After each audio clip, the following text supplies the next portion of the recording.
Hello, awesome students, and welcome to Lesson 4. Before digging a little bit into Act 1, what I want you guys to know, I just wanted to tell you some housekeeping here, is that it's going to be really hard for me to walk through the entire play with you word for word.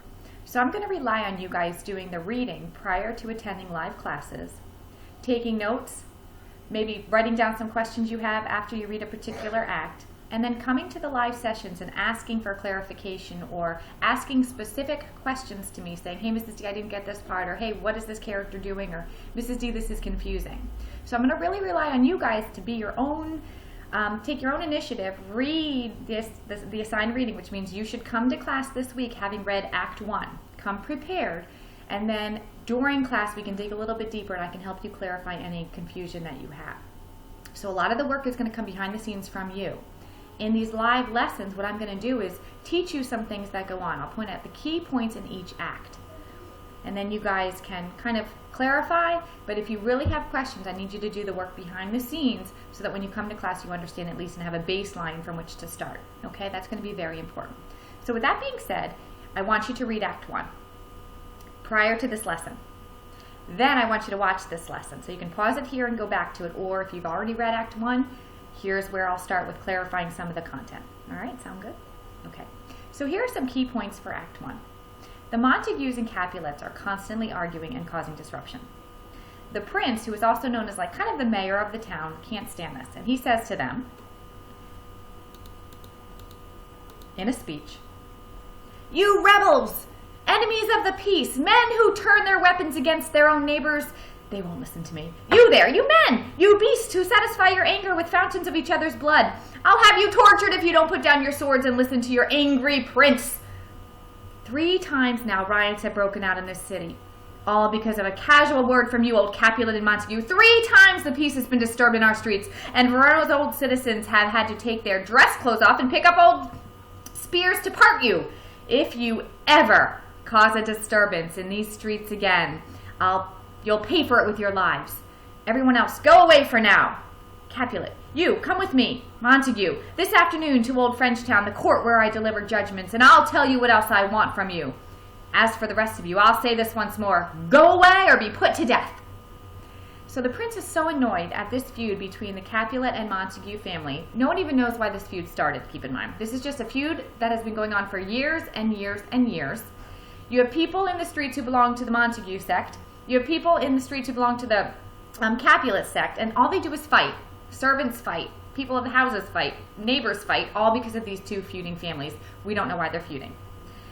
The prince has had enough. It's destroying the town. It's causing bloodshed everywhere. Okay? It's very archaic. It's very crazy, and the prince has had enough. So he says, ever again happens, death. Okay? So he is serious. While that's going on, you have these characters. You have a sub-list of characters here. Romeo starts the play in love with Rosaline. Romeo is a Montague. Juliet is a Capulet. And if you guys look at some of the PowerPoint resources, there's a list of characters laid out for you. You can see which character is on which side of the feud here. Romeo and Juliet are enemies. Their families are enemies. They do not love each other. Romeo starts the play and he's in love with Rosaline, this random girl. And he's sad. Okay? This is how he starts the play. His cousin's Benvolio. Benvolio says, "Good morning, cousin."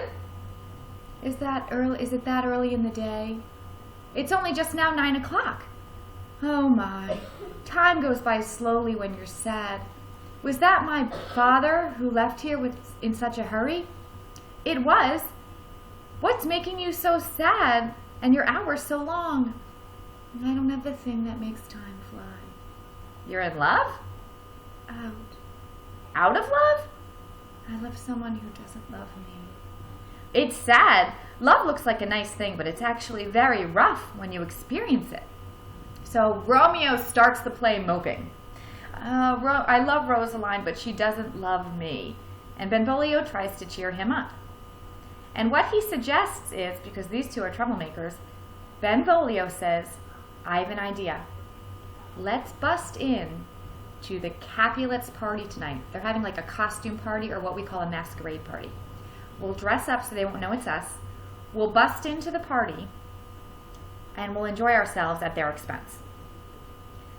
that this will cheer you up. It'll help you get you over this Rosaline who you're sad over. And Romeo agrees. Okay? However, guys, at this party, he falls in love with Juliet, who is a Capulet. Now remember, they're at the enemy's party, and he falls in love with the enemy's daughter. Not only that, but he gets caught by the enemy and they realize he's there. Tybalt, the mean cousin of Juliet, finds out it's them, and he's very angry and wants revenge. So Tybalt continues the feud and wants to fight them because he sees them busting the party. Okay. Juliet falls in love too, but here's a twist in the plot in Act 1. Juliet's been told that she's marrying another fellow, a noble fellow named Paris. Juliet wants no parts of marriage, and at that same party, she falls in love with Romeo. In a conversation with her nurse,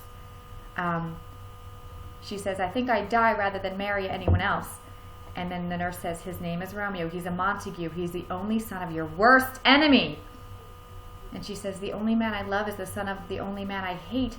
I saw him too early without knowing who he was, and I found out who he was too late.